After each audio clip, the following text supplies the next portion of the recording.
Hello, everyone, and welcome to Got Thrones, a Game of Thrones podcast. I'm your host, Johnny Kolasinski, and with me, as ever, is my illustrious co-host, Alexandra August. Hello, everyone. We are here to close out our recap crash course of House of the Dragon Seasons 1 and 2 with our discussion of Season 2, Episode 8, The Queen Who Ever Was. And we're doing this just in time because, as of time of recording, this new season begins in just 6 short days. So even less time by the time this is in your AirPods. Yep, that new season premieres on Sunday on HBO, Sunday, June 21st. I think I speak for both of us when we're probably feeling a sense of anticipation and dread. Yeah, I am. I mean, granted, trade magazines are all there to build hype, but the preliminary word of mouth on this from reviewers is very strong. So Great. I am excited about that. Where And can people can find us at Got Thrones on Instagram, at Got_Thrones on TikTok, and at Got Thrones Podcast on YouTube. pew pew pew. And we will have a roundtable with friends of the podcast Girls Gone Canon up this week as well. That is going to be a book spoiler and therefore probably maybe show spoiler heavy chat. And we should have at least something preliminary we plan on doing on Sunday. So we should have the information for you, or rather our reactions pretty quickly. Yeah, we will have hot take reactions. We are working on the format for what that will look like, but you will receive content Sunday immediately or somewhat immediately after the show's West Coast airing. And you will also receive a deep dive audio episode later on in the week when we've had a chance to really sink our teeth into it. Yeah. And I'm looking forward to that as well. The gnashing of the teeth. The gnashing of the teeth. I'm glad that we did this rewatch and crash course. I feel like it definitely hyped me up. Yeah. Yeah. If you've been listening throughout these last, 18 episodes of discussion, you know that I was not on board with House of the Dragon first time around. And that has definitely changed. Even if I think that the last 5 minutes of this particular episode could have been an email. That's such a good montage, though. It was. I just didn't need it. Yeah. Yeah. It could, if it had happened last episode and then we gotten more, I would have been a little bit more into it. That's the pacing is going to be, we have 8 episodes this season and 8 episodes for season 3. And what we have understood to be pretty truthful production rumor is that the first 2 episodes we will see in season 3 should have been 9 and 10, or were initially scoped to have been 9 and 10 of season 2. And so I am very curious how the pacing of season 3 goes, because they keep working themselves into episode debt, and this is even less than they had for season. But it's also, I'm being a little facetious because Fire and Blood is not Game of Thrones, so I have a little bit more faith in them building seasons that they know they can succeed at. But yeah, I'm curious to see. Could have been a post-it note as far as the amount of content that they had to work off. That's facetious, but not by much. Oh, man, Damon's post-it note would have been filled with the dumbest doodles. It just would have been like an angry face, just like the straight line frown with a knife. Speaking of Damon, should we pop into our recap of this episode? I do want to bounce actually on one thing that you said about the season 2 as a whole and it being intended to be 10 episodes. Yes. A lot of that was the result of the writer's strike, which kind of put a quash on what they could do and still get things out on time. It was not a entirely HBO saying how about less, and it was also am I right that it was during the acquisition as well? Oh, who even remembers? Probably. Yeah, probably. So yeah, that's just going great, guys. By the way. Yeah. I don't know. HBO, despite itself, has been doing some great content. HBO, yeah, no, I actually found myself saying that thinking that the last couple of weeks as we finished up another round of their Sunday shows and just been like, HBO remains consistently challenging when it comes to both narrative and the medium of television itself. It doesn't always succeed, but that sort of to me is the mark of a good creative environment to a degree. People are taking chances, and if you're going to do that, you have to be okay with a little bit of a John from Cincinnati here and there. But by and large, Mm. H- If you're going to get the pit. yeah, but by and large, HBO has still had a commitment. Much like I look to NBC when I think of network broadcast comedy, they have in common that they continue to raise the bar where they can. And not every show is going to be raising the bar of creativity. Some of them are going to be more commercially focused. But at the same time, I find that I'm surprised and impressed. And I'm guessing this has to do with a lot of the executive leadership, which has remained really consistent over at least the last 10 years. But I'm impressed and surprised that they've managed to maintain this kind of creative identity in Yeah. this current media landscape. We'll see how long it lasts. Yeah. We'll see what Ask us in 8 weeks. Ellisons have in store. But with that little aside in Essos, do you want to have a recap of this pretty hefty episode? It's a pretty hefty episode. Yeah, let's get into it. Why don't you kick us off in Tyrosh? In Tyrosh, Tywin Lannister negotiates with the Triarchy for their fleet to help break the Valerian shipping blockade. They agree, but demand control over the Stepstones. Admiral Shirako Lohar sets sail for Westeros with the Triarchy's fleet. In the Crownlands, in response to Rhaenyra's additional dragons, Aemond flies Vhagar and destroys Sharp Point, a town belonging to one of Rhaenyra's council members. During the march on Harrenhal, Gwaine Hightower sees Criston Cole with Alicent's handkerchief and accuses him of breaking his Kingsguard vows. Criston tells Gwaine that he believes they are heading towards annihilation by Rhaenyra's dragons. In King's Landing, Larys Strong tells Aegon of Rhaenyra's new dragon riders and proposes that he and Aegon hide in Essos and reclaim the throne after Aemond and Rhaenyra have destroyed each other. Later, they secretly depart from the city in a covered wagon. Aemond demands that Helaena ride her dragon Dreamfire into battle. She refuses, but Alicent intervenes. Later, Aemond tries to gently persuade Helaena, but she tells him that she knows he'd burnt Aegon at Rook's Rest, and she reveals that she's foreseen his death. Burn. Literally. At Driftmark, Corlys Velaryon advises Rhaenyra to quickly utilize her newfound military advantage of more dragon riders. Corlys tries to bond with Alan, who rebuffs his paternal attempts. Corlys and Alan set sail aboard Corlys's flagship, renamed the Queen Who Ever Was, to join the Valerian blockade. At Harrenhal, Sir Alfred Broom arises Rhaenyra's emissary, and surveying Daemon's army of rivermen pledges to follow him if he proclaims himself king. Alarmed, Eternal Goat, Sir Simon Strong, sends Rhaenyra a raven warning that Daemon may be traitorous. Alice leads Daemon to a weirwood tree, saying he is ready to see his fate. Daemon touches the tree and sees visions of the future and pieces of the Song of Ice and Fire. Helaena also appears to Daemon, stating that he now knows the full story and his role in it. When Rhaenyra and Adam finally arrive at Harrenhal and Dragonback the next day, Daemon reveals to Rhaenyra that he knows of the Song of Ice and Fire and reaffirms his loyalty to her, bending the knee alongside the Rivermen. In the Vale, exhausted from scouting the harsh countryside without sustenance or shelter, Rhaena finally encounters the wild dragon as it devours sheep. At Dragonstone, Baela empathizes with Jace, expressing her concerns over civilian casualties, as does Rhaenyra. Mysaria counsels her to remain strong as she has a major tactical advantage. During supper, Rhaenyra promises knighthood to Adam, Hugh, and Ulf if they serve her well, and announces they leave in 2 days to attack Lannisport and Old Town.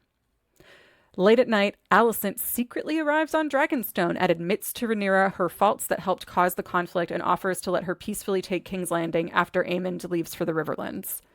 In exchange, she pleads for her and her children's lives.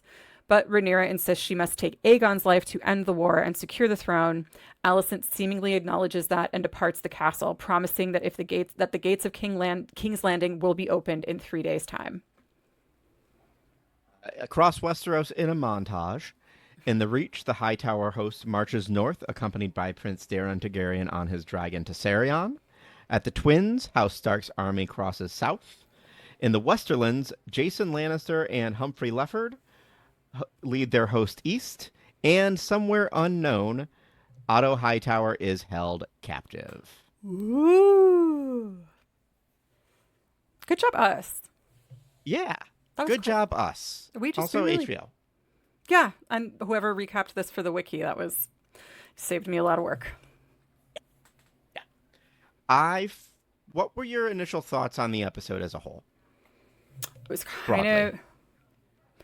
kind of another example of a deep fried lasagna. So delicious, so filling, so Hmm. much, so dramatic. It was firing on all cylinders. I will say, zooming out, I feel like I can see. Oh yeah, especially the episode previous. It feels like we could see where 9 and 10 would have made sense with this cadence. But honestly, I like that whatever happened behind the scenes allowed them to break that pattern a little bit, because I think the more often that you hit the penultimate episode is the most actionable episode trope, the more eventually it just locks you into finales that nobody's anticipating at all. And this was up in the air in terms of what to expect narratively. And I left feeling like just deeply satisfied. Yeah. How Okay. about you? I felt this is one of the episodes that I felt dragged. There were so many moving pieces that they had to get in place that it didn't feel like it had a strong through line for me. And so while I really liked every individual, going back to your deep fried lasagna, I liked every individual bite, but it didn't feel cohesive. I can see, yeah, that makes sense. There truly were so many different moving pieces, and I agree with you. I found things to love in all of them. It was so lush with just character moments whether it's mud wrestling or Sir Simon Strong just being the most okay, just everybody kind of, there were some deeply satisfying moments, but I found myself at the end with the music being like, okay, all right, I got it. Can we just fucking get Yeah. on with it at this point? You guys are gilding this lily. But kind of just at the end. Yeah, but I loved all of Damon's scenes. I know we want to talk specifically about some of the visions and things like that. And I loved Corliss with Alan, or rather Alan with Corliss, because he was the one who was should we like pop into just our yeah. top three Let's moments? go to the boards. Oh no, Oh, top or, three moments. Yeah, yeah. yeah, yeah. I would definitely call the Alan and Corliss scene probably one of my not just favorite moments of the episode, but favorite moments of the season, especially when you compare it to how Adam reacted to the absence of Corliss, and it was, well, now I have to take every advantage I can get. Meanwhile, Alan's is, I'm going to earn everything. I am not a nepo baby, and you can't just show up with 25 years worth of Christmas presents and think that everything's going to be okay.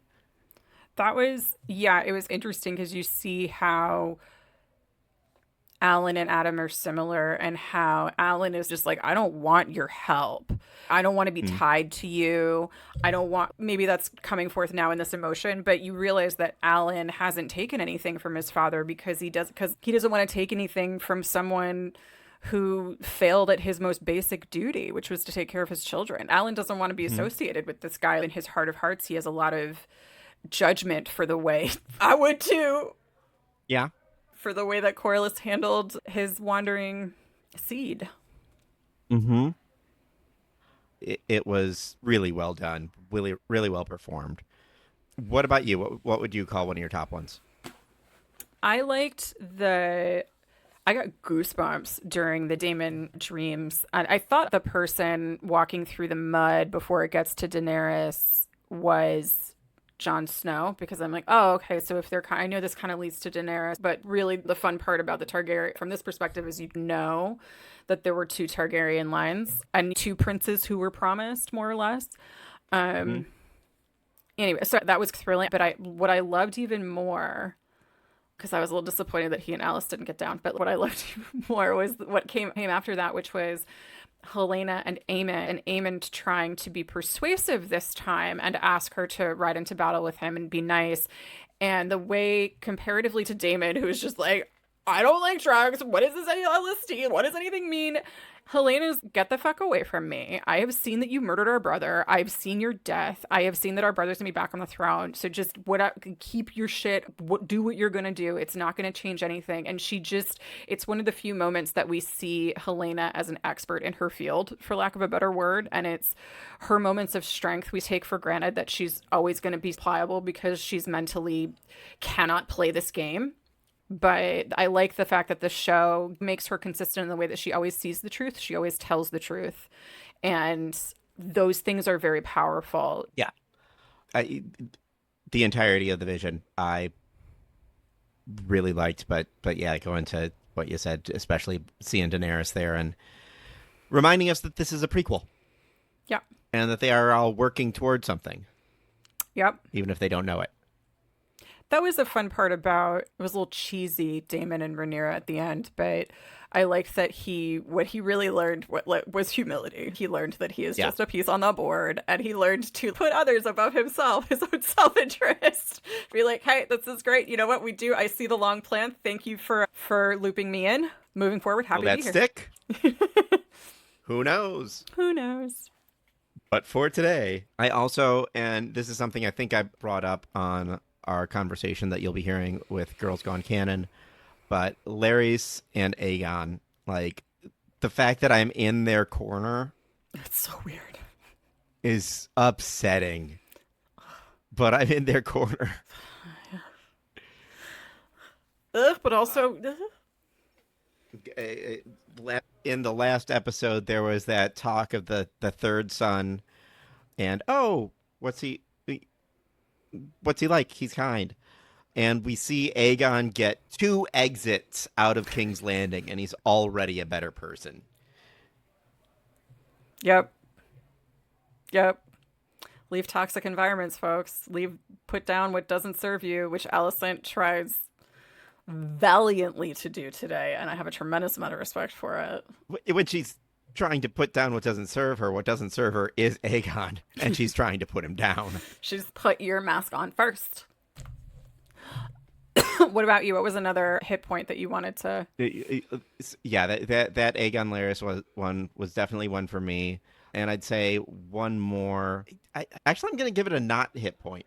Point that didn't hit was the Alicent Rhaenyra. No, No, it was just a little bit too rehash of a it conversation. felt that was where I felt the episode drag. Because yeah, I was like some of the stuff I loved, like when they're being teenagers, she's like, "Look at you with the lover," and she's like, "Oh." That was really delightful. But then it's just kind of them. It felt like the conversation was like, "Okay, we need to get to this outcome, so let's write lines that get us to that outcome." It didn't really feel as organic. It was the 5 minutes we got that was Game of Thrones season 8. Yeah, yeah, Of, oh, well, the pieces must get where the pieces must go. yep. Any other highlights for you? Just Kristen in his Nirvana era. Just the way Gwaine just like cannot win with Kristen, cannot win for Tryon. Even when he tries to attack him for 1000% breaking his Kingsguard vows, Kristen is just enough of a drag to ruin that. And I was so mad that Alicent did not be like, oh yeah, it's my lover is Kristen Cole, by the way. And they didn't have that. Would have been a really fun little kiki to have instead of them like being like, kill your son. You gotta kill your son, and then her be like, okay, I'll kill my son. No. Well, do we want to, for the last time in season 2, take it to the boards?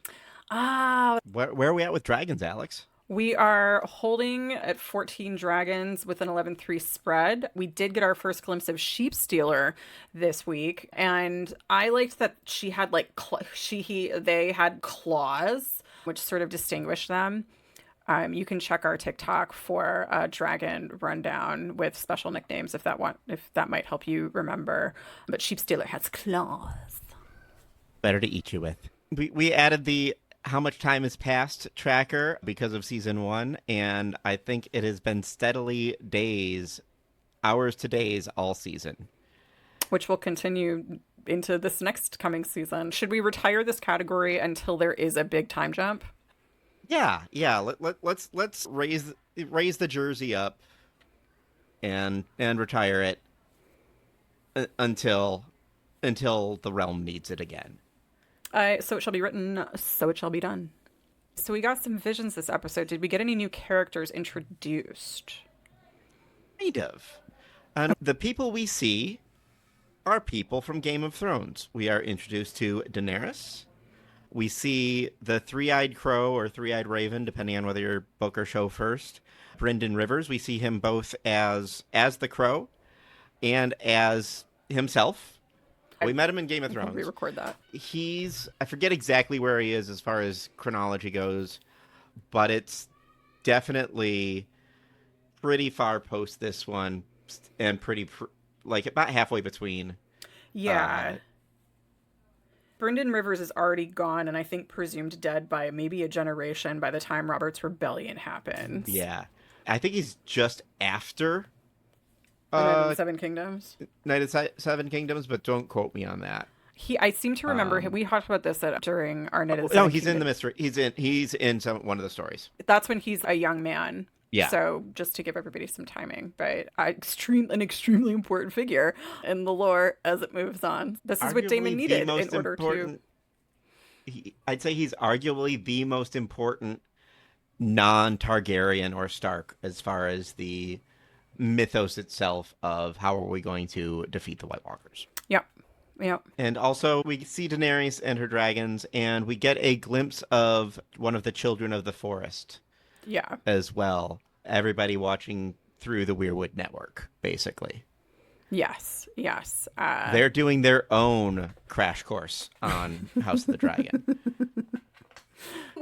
There was some romance this episode, and it was funny because it's Rhaenyra once again gets to have two exciting relationships. Yeah. We had wholesome Daemon and Rhaenyra. Yeah, best they've ever looked. Yeah.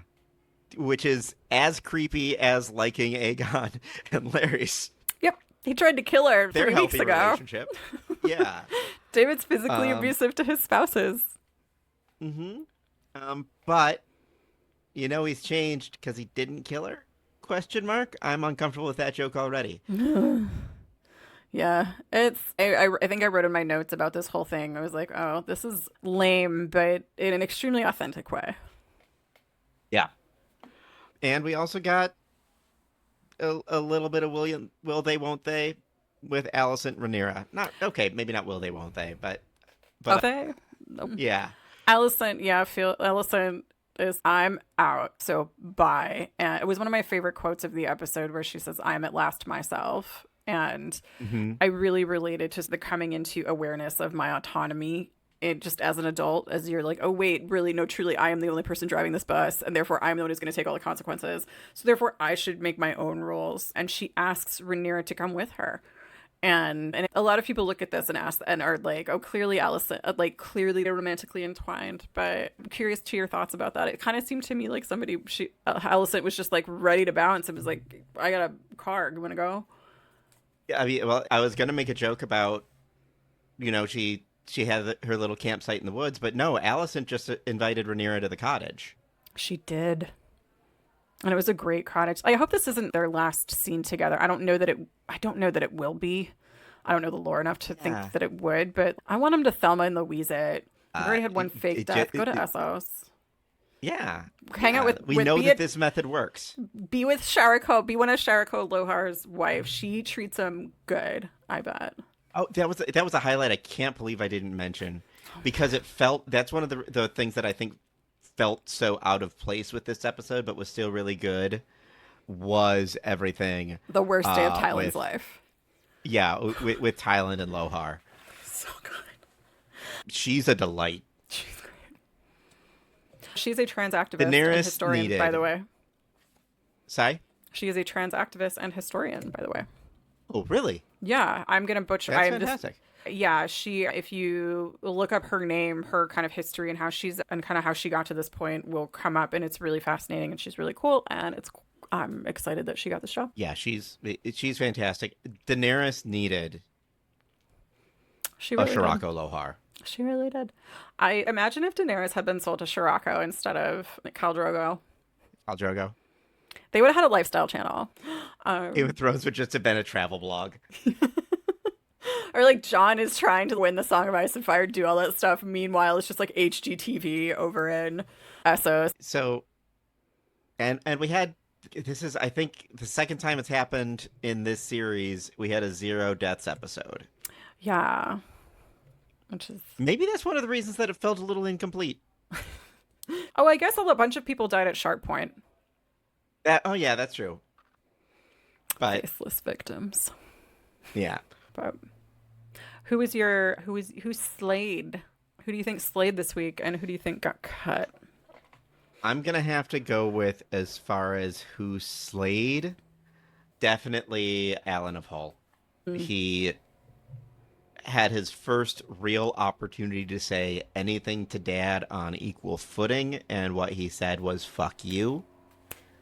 And like, Bitch. Like, yeah, yeah. What about for you? I would say Slade Alicent did what she came to do. And I appreciated the bravery in making oneself vulnerable. And I said for who got cut, unfortunately, would be Aegon because his mom Yep. was fine with killing him. Okay. Uh, for my who got cut, I thought about Aegon, but the the buddy comedy we're working towards canceled that out. So for me, it's Aemond, where he tried doing what always works, which is I'm gonna bully my way through something, and he crashed and burned. So we switched it up.